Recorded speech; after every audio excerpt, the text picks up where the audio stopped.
A gente vai começar estudando os primeiros versículos de Corinto, né? E a gente vai falar sobre nova aliança. E nesse termo de nova aliança, como a gente lê o texto de Corinto? São duas cartas, né? São duas epístolas. É diferente daquela mensagem do final do ano que a gente estudou Atos, que é um livro histórico. A gente trabalhou em cima de episódios, de acontecimento, e agora a gente vai ler, estudar uma carta. Mas queria que você abrisse a palavra do Senhor. A gente vai ver a fundação da igreja de Corinto, Atos 18, a gente vai relembrar aquilo que nós já lemos, que já foi ministrado para nós o ano passado, a gente vai relembrar. Paulo está na sua segunda viagem missionária, e a maioria coloca data, né, dos historiadores, final do ano 50 ou início do ano 51 da era cristã, na segunda viagem missionária de Paulo. Ele, no capítulo 17, ele está em Atenas e faz o seu discurso brilhante em Atenas, e ele prossegue, né, para Corinto, a partir do versículo 1 até o versículo 19, é a fundação da igreja de Corinto, o início de uma jornada. Corinto era uma cidade grega, e ela, de um lugar bem estratégica, né? Ela possuía 2 portos, porque ela está justamente dividindo o mar Mediterrâneo e o mar Adriático. Se você olhar no mapa, você vai ver o mar Adriático, aquele mar que é onde está a Itália, uma parte, e o mar Mediterrâneo que liga o Egito ali. Então, era um lugar muito movimentado, havia 2 portos. Do lado do mar Mediterrâneo, chamado Cencreia, apontava para a Ásia, onde chegavam os navios do Egito, da Ásia Menor, da Índia. E ali tinha uma faixa de terra chamada Istmo, mais ou menos 6,5 km. Vamos imaginar assim, aqui do nosso templo até o início da Avenida Anita Garibaldi, mais ou menos, né? E aproximadamente, e os navios que chegavam da Ásia descarregavam num porto de Cencreia, e aí transportava para o outro lado. Ali era um lugar de troca de mercadoria, e os navios que vinham da Europa pelo mar Adriático, paravam lá no outro porto chamado Lequel, e descarregavam as coisas. Então, ali em Corinto fervilhava, era um lugar com um comércio muito grande. Produtos da Ásia iam para a Europa, produtos da Europa vinham para a Ásia, e eram pessoas, e ali era um lugar muito movimentado.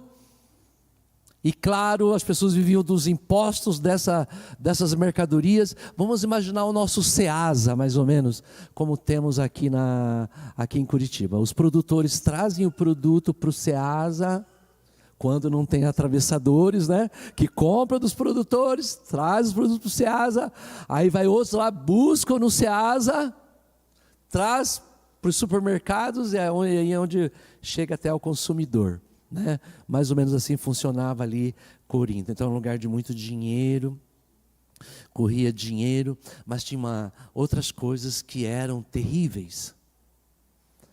No alto da cidade tinha uma montanha de mais ou menos 500 metros de altura, chamado Acro Coríntios, e ali havia um templo para a deusa do amor, a deusa Afrodite. Havia 1000 prostitutas que raspavam a cabeça, e tinha umas casinhas de cor de rosa em volta desse lugar.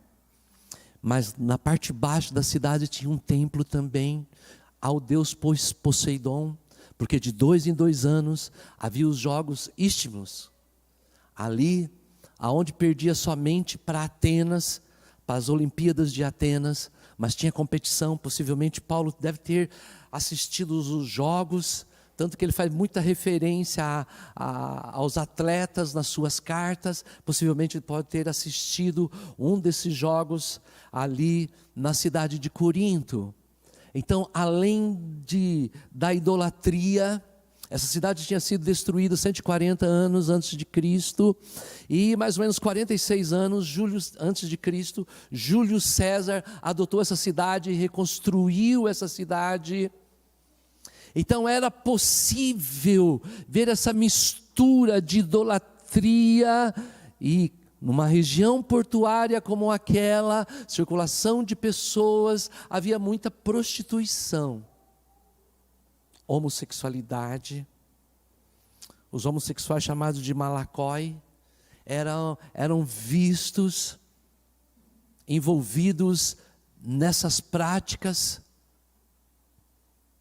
Havia um teatro aberto para 20 mil pessoas, um teatro aberto onde tinham os gladiadores que lutavam entre si, muitos deles até morriam, e havia também, esses gladiadores lutavam contra os animais também, havia disputa entre homens, e entre homens e animais, era o circo da cidade, era uma cidade movimentada. Além disso, tinha teatros noturnos, num teatro fechado para a classe alta de Corinto, onde cabia 3 mil pessoas. E era possível andar na cidade e verificar pessoas seguindo os epicureus, debatiam e falavam a respeito do prazer. Os modernos, que deu base para os modernos hedonistas, onde fala que o prazer é tudo.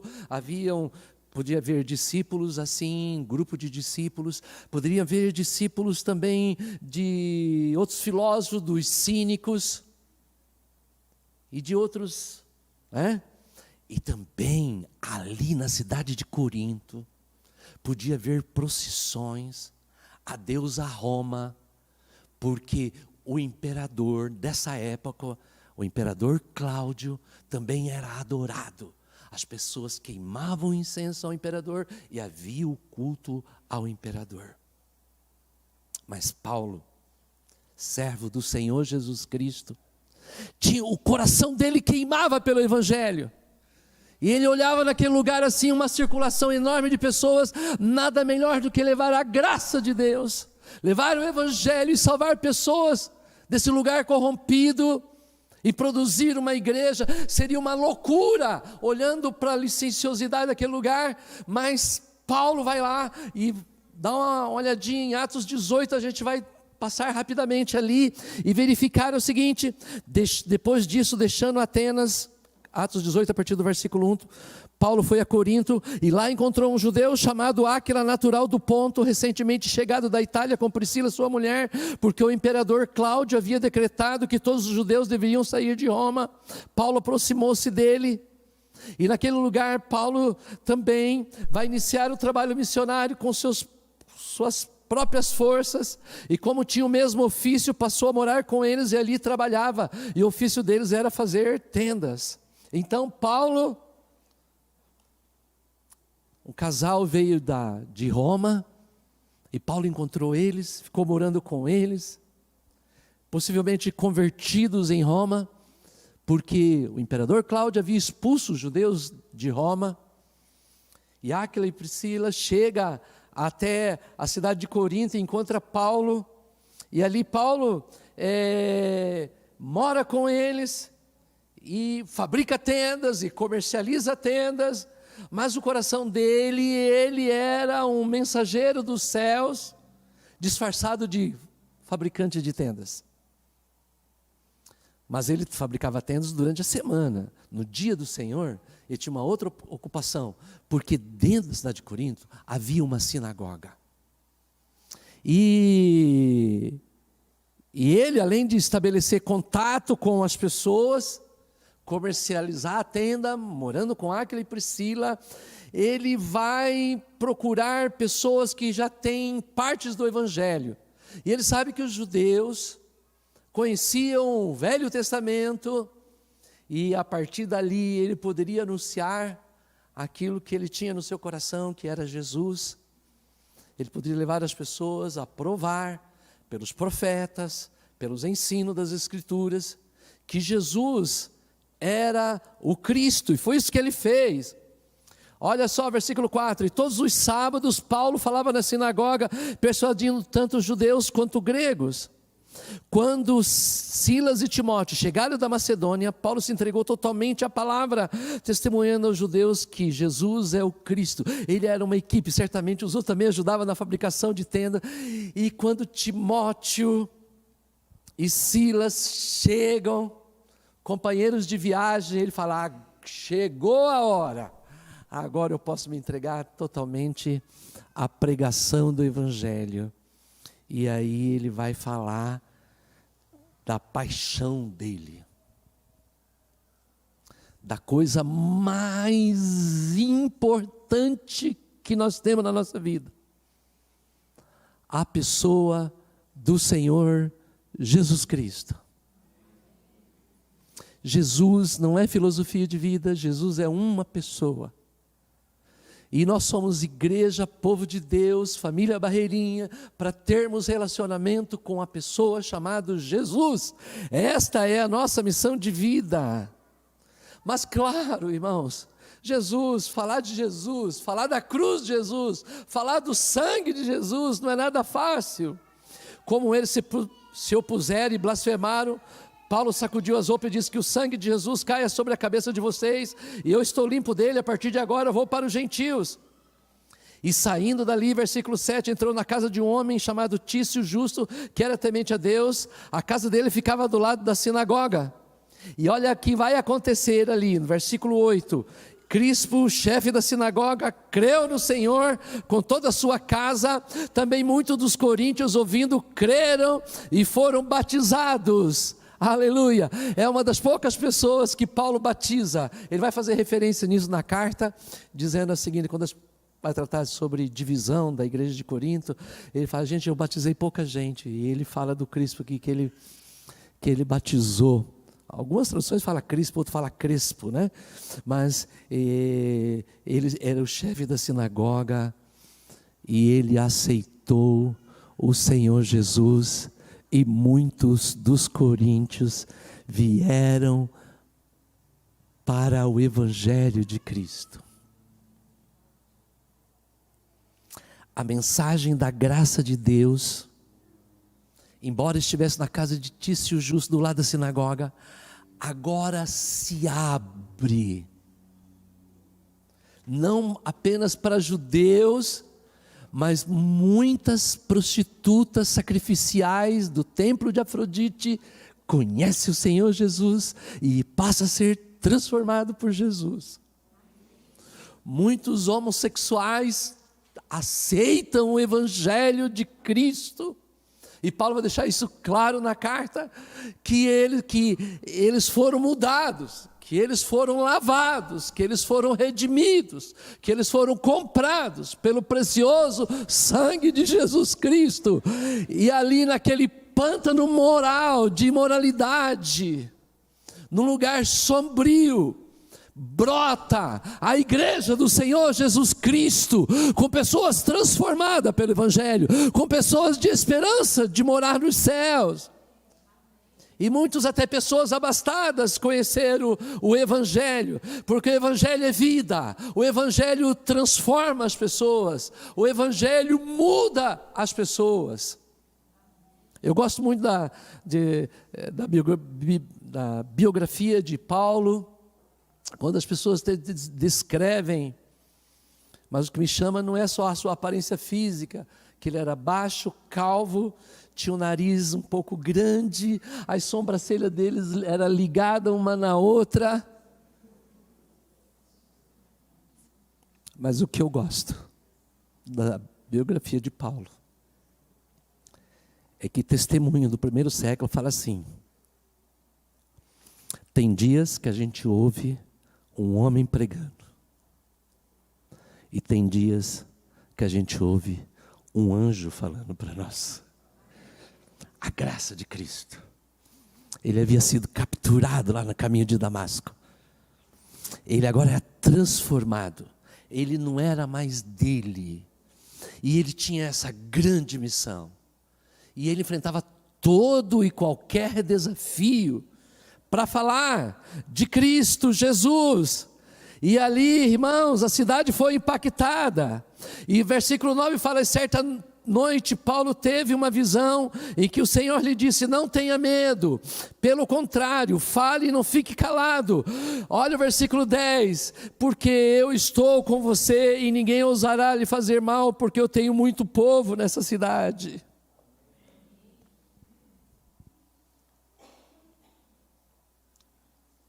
Jesus fala para Paulo: continua, Paulo, continua pregando, porque eu tenho muita gente.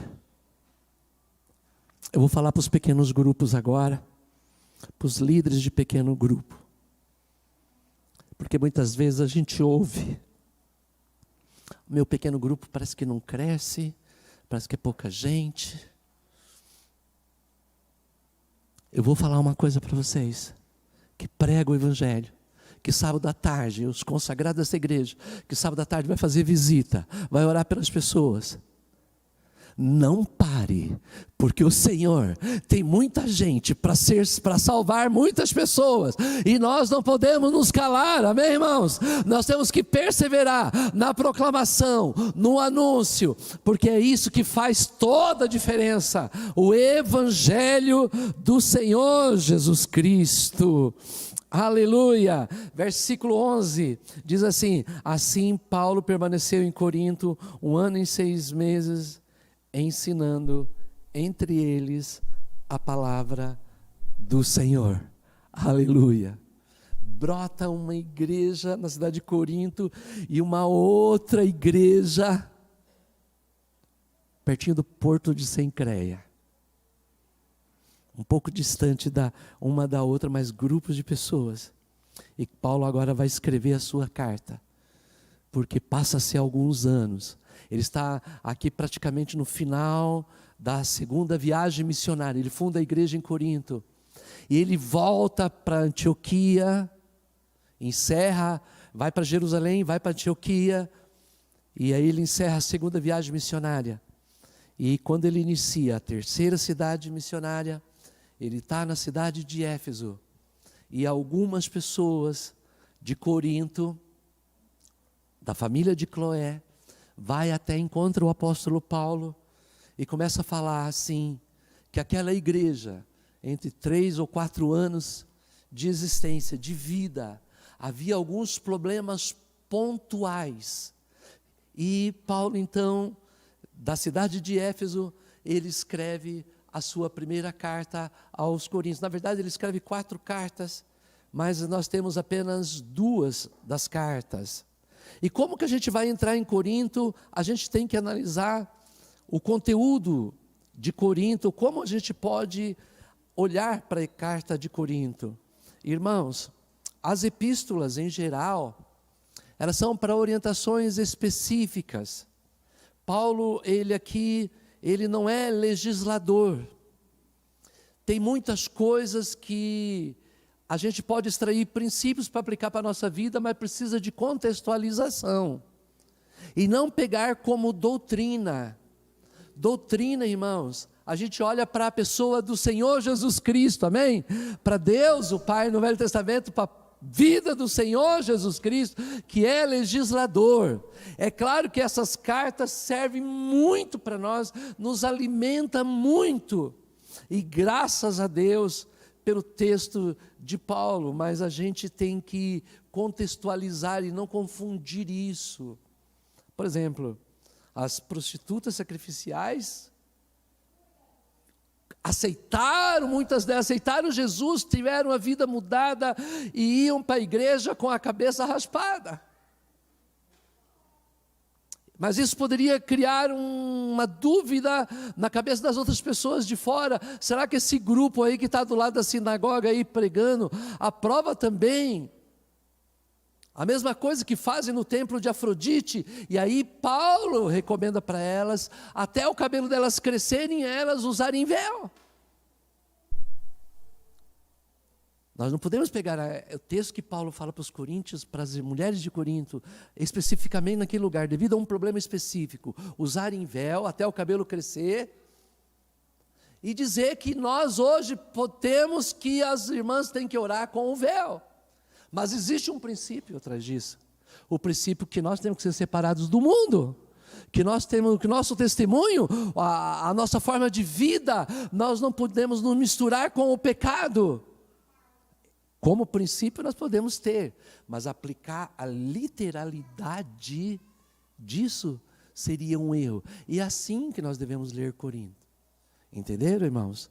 Podemos aproveitar os princípios, né? Há lugares aqui que ele vai citar nomes, lugares específicos, e nós podemos extrair. Paulo enfrenta dificuldade, a igreja de Corinto, havia divisões dentro dela.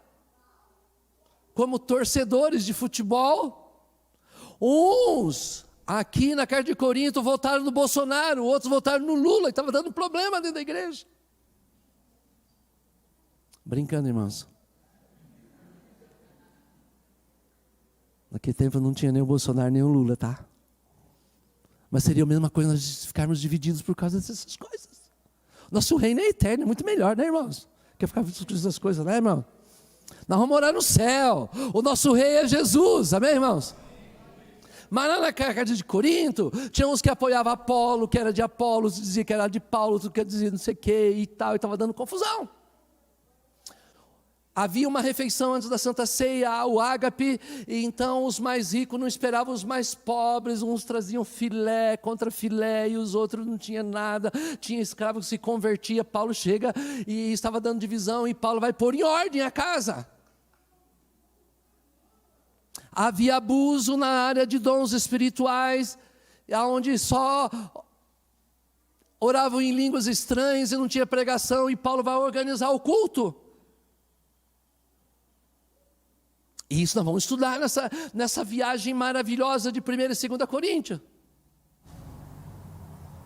Nós vamos aplicar esses princípios, não precisamos, ele vai tratar dons, ele vai tratar casamento, numa sociedade de tanta licenciosidade, o casamento estava sendo banalizado, mais ou menos como nos dias de hoje. O casamento estava sendo de forma banal, e havia complicações com isso, havia tolerância em relação ao pecado, numa sociedade onde que toda a prática de pecado era feita praticamente a céu aberto.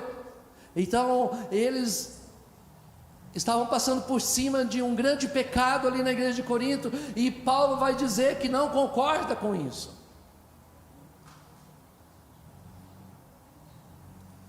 Queridos irmãos, é desta forma que nós devemos ler e estudar as cartas de Paulo a Corinto.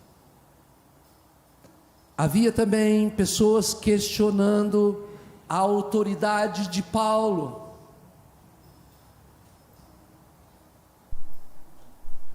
Havia os superapóstolos, pregadores itinerantes, e muitos da igreja de Corinto ficaram empolgados.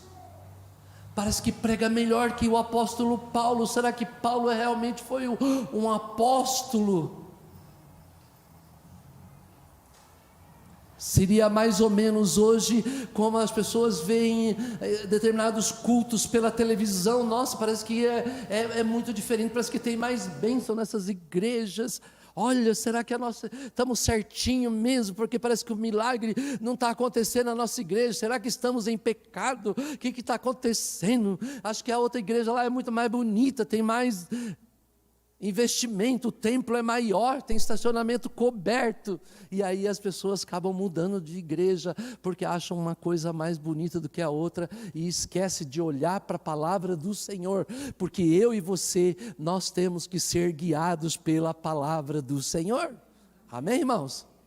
Glória a Deus, para nós não sermos levados por todo e qualquer vento de doutrina que se manifesta por aí. O presbítero Daniel fez a leitura de 1 Coríntios capítulo 1, do 1 ao 3. Vamos dar uma olhadinha nesse texto? Olha como é que ele começa a dizer: os documentos daquela época não eram assinados no final.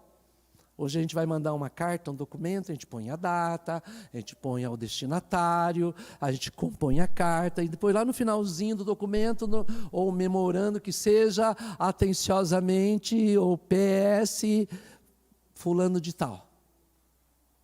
Naquele tempo era logo no começo, já vinha a demonstração. Quem era que estava falando e o que estava falando. E aí Paulo inicia a sua carta assim: Paulo, vírgula, chamado pela vontade de Deus. Então ele diz que o chamado dele não era um chamado terreno, mas era um chamado celestial.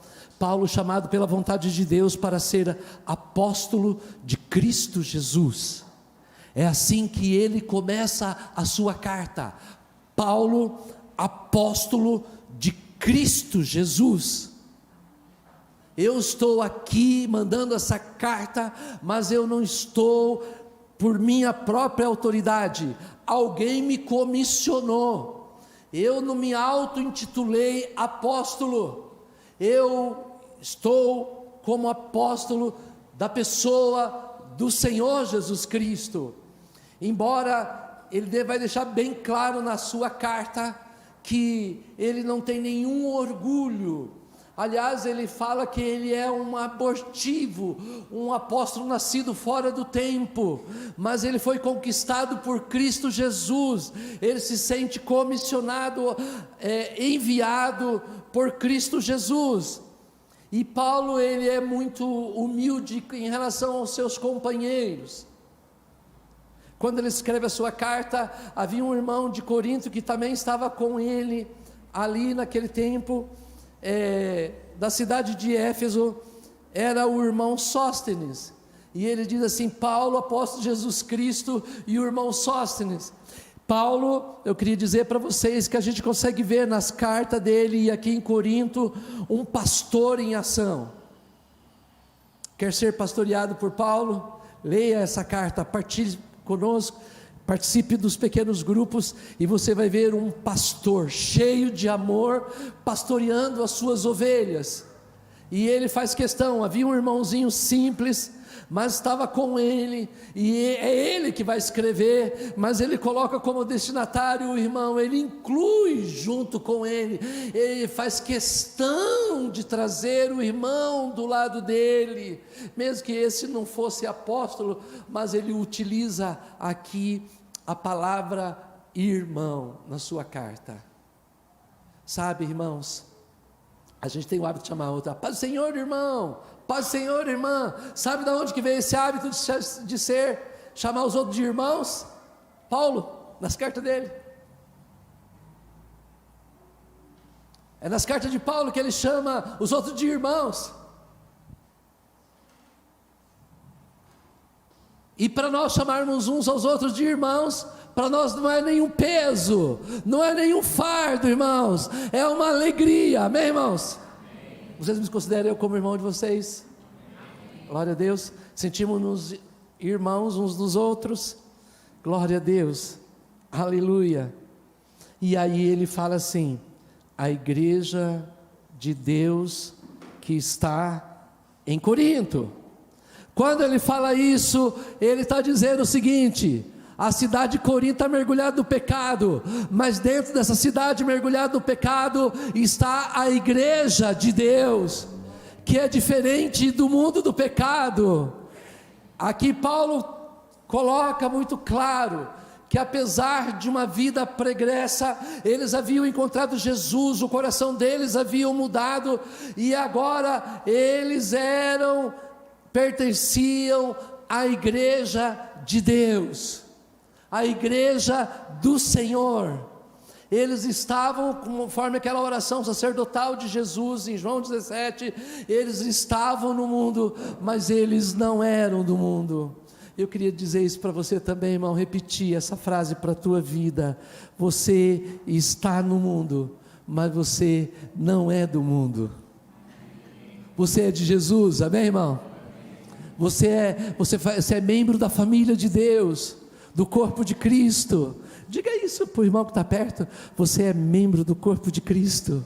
Aleluia. É importante nós sabermos que nós somos membros do corpo de Cristo, e que nós estamos neste mundo, mas nós temos alvo especial, nós temos objetivos especiais, nós pertencemos ao Senhor, nós vamos para a eternidade, amém, irmãos?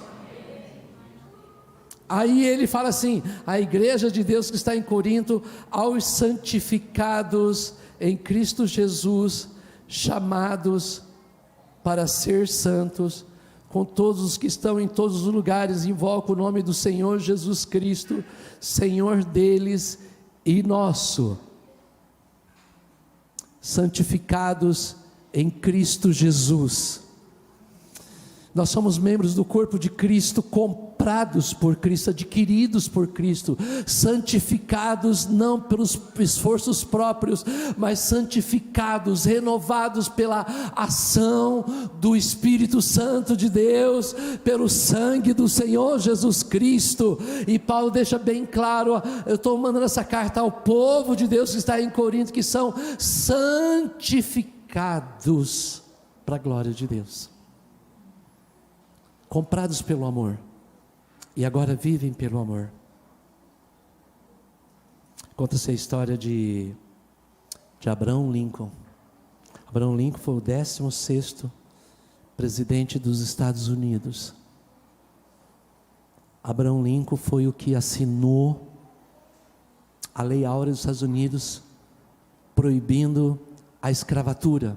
Ele lutou muito por isso, e foi um dos atos mais importantes de Abraham Lincoln. Foi como a princesa Isabel escreveu a Lei Áurea no Brasil, Abraham Lincoln fez isso lá nos Estados Unidos. Mas conta-se a história de Abraham Lincoln, que uma vez ele vai, ainda quando não estava a lei libertando os escravos nos Estados Unidos, como no Brasil, escravos africanos, Abraham Lincoln foi no mercado de escravos, e naquela época se comercializava pessoas como se comercializa objetos. E ele viu uma escrava à venda, uma jovem senhora escrava à venda. E ele pergunta o preço dela, e ele compra aquela senhora. E no momento que ele comprou aquela senhora, ela olhou com desprezo e certamente pensou no seu coração: mais um senhor branco que vai me comprar, vai me obrigar a trabalhar e depois me vender novamente no mercado de escravo como objeto. Abraham Lincoln sai com ela, quando chega lá fora do mercado, e fala para ela assim: você está livre. E ela fala assim: como assim? Você está livre? Quer dizer que eu posso ir aonde eu quiser agora? Ele diz para ela: pode, você pode ir onde você quiser, você está livre. Quer dizer que eu posso decidir a roupa que eu quero vestir? Sim, você pode decidir a roupa que você quer. Eu posso comer o que eu quiser comer? Sim, você está livre. E eu posso me locomover dentro do país aonde eu quiser? Sim, você pode.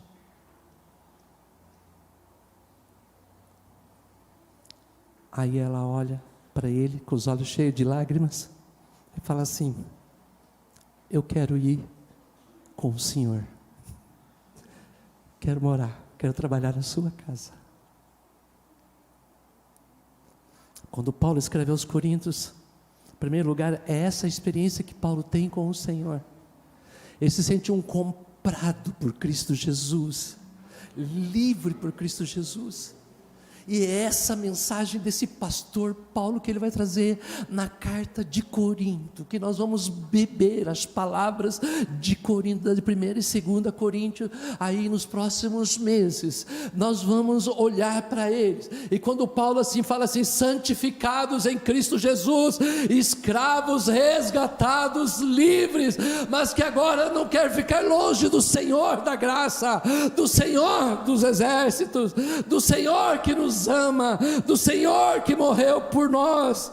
Por isso Paulo escreve a igreja, os que são santificados em Cristo Jesus, e aí no versículo 3, ele fala do objetivo da sua carta, e logo no início, ele impacta algo para os ouvintes de Corinto, que a graça e a paz de nosso Pai e do Senhor Jesus Cristo esteja com todos vocês, aleluia. Este é o apóstolo Paulo. Quando você lê a Bíblia, perceba as palavras-chave, as palavras que são repetidas. Quando você lê um texto bíblico, perceba os verbos e as palavras-chave. Mas deixa eu falar de algumas palavras aqui, em 3 versículos, só em 3 versículos. Quantas vezes ele fala de Jesus? Vamos ver. Paulo, chamado pela vontade de Deus para ser apóstolo de Cristo Jesus, uma vez. E o irmão Sóstenes, a igreja de Deus está em Corinto, aos santificados em Cristo Jesus, 2 vezes. Chamados para ser santos, com todos que estão em todos os lugares, invoca o nome do Senhor Jesus, 3 vezes. Senhor deles e nosso, que a graça e a paz do nosso Senhor, do nosso Pai e do Senhor Jesus Cristo esteja com todos vocês. Sabe o que ele quer te falar com isso, quando ele fala Jesus, Jesus, Jesus? Sabe que em 3 versículos ele fala Kyrios, Kyrios, Kyrios, Senhor, Senhor, Senhor, Senhor. É que ele vai tratar essa igreja, mas ele vai abrir, vamos imaginar o púlpito da igreja, que aqui seja o púlpito da igreja, ele vai fazer um buraco enorme, vai pegar a cruz do Senhor Jesus Cristo, e tratar dons de divisão da igreja, e vai colocar bem aqui no meio, dizendo, olhem para Jesus, olhem para a cruz de Cristo, olhem para o sangue de Jesus Cristo. Ele vai encharcar aquela igreja de Jesus, porque estava tendo divisão, estava havendo incompreensão dos dons, estava gente apressada, casamento estava sendo destruído, gente duvidando do seu apostolado, porque não conhecia o Senhor da vida. E vou dizer uma coisa para mim e para você, meu querido irmão, ou é Jesus ou não é nada. Ou a gente aceita Jesus de verdade, ou a gente ama esse Senhor de verdade, ou a gente vive para esse Jesus, ou você vai vegetar. A vida não tem significado sem Jesus. Jesus é o nosso tudo, e é por isso que ele vai falar de Jesus. Glória a Deus. 2 Coríntios capítulo 1, vamos ver lá rapidinho, irmãos, estamos concluindo aqui. Versículo 1 e 2. Quer ver como é que ele trata? Como é que é o apóstolo? Como que deve ser a minha vida e a sua vida só na abertura de uma carta?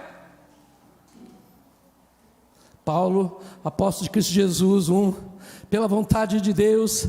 Agora não está o irmão só, mas está Timóteo na segunda carta.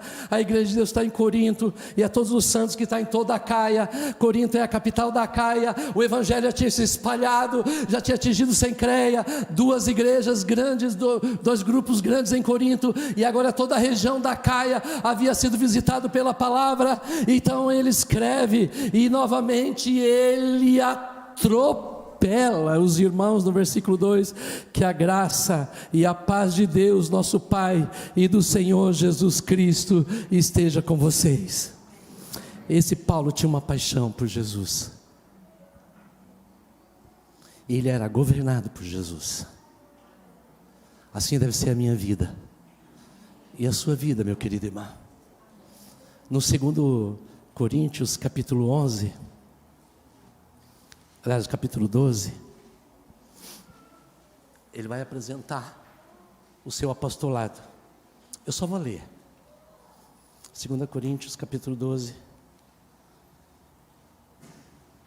versículo 11 a seguir. Como é que Paulo ganhou as pessoas? Como é que Paulo fez? Você quer ver um missionário em ação? Quer ver um discipulador em ação? Quer ver alguém trabalhando para Jesus?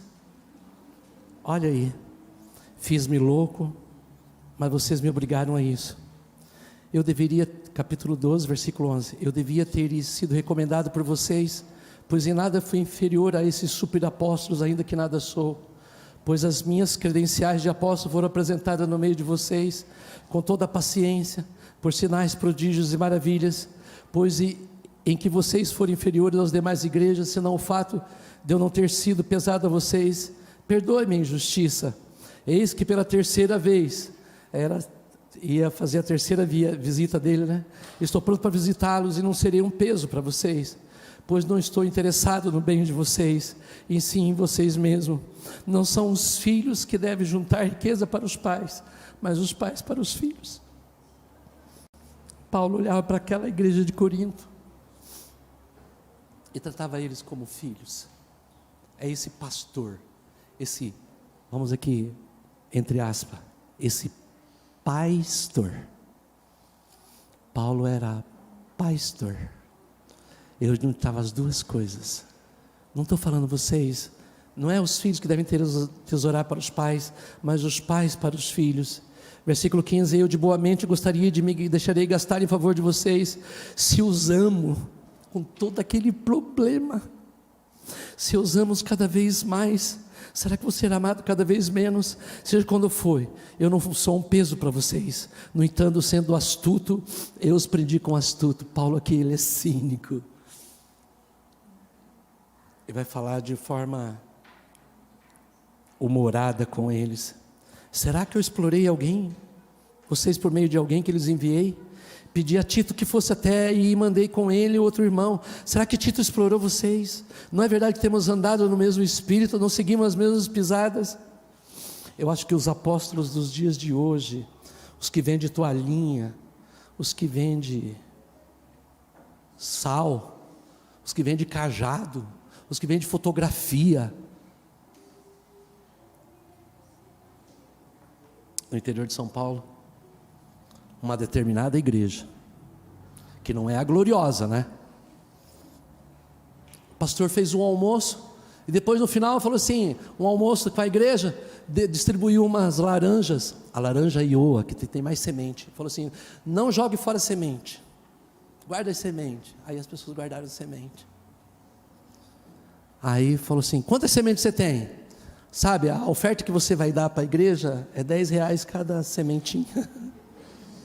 Pastor esperto, né? Malandro.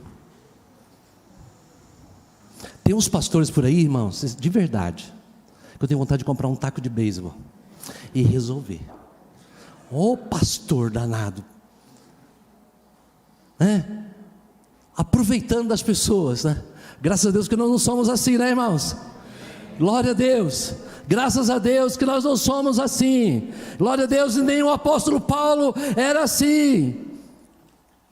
E aí Paulo falou assim, ele tinha uma preocupação, versículo 20 e 21, só para a gente concluir a nossa mensagem. Pois tenho receio de que indo até aí, eu não os encontro da forma que gostaria de encontrá-los, e que também vocês me achem diferente do que esperavam, que haja entre vocês briga, inveja, ira, egoísmo, difamação, intriga, orgulho e tumulto. Tenho receio que indo outra vez, o meu Deus me humilhe diante de vocês, e eu venha chorar muito por muitos que no passado pecaram, e não se arrependeram da impureza, da imoralidade sexual e da libertinagem que praticaram. Paulo fala assim, eu vou ter com vocês, mas gente, eu não quero brigar com vocês. Ele é pastor, ele é pai deles. Se eu for aí, eu sei, vai acontecer uma coisa muito grande comigo. Paulo fala, eu vou chorar muito por pessoas que conheceram o Evangelho e não vivem mais o Evangelho. É dessa forma, um pastor, um pai, vai nos tratar nesses próximos meses, em nossos pequenos grupos. Delicie nos nossos pequenos grupos com o recado do Senhor. Amém?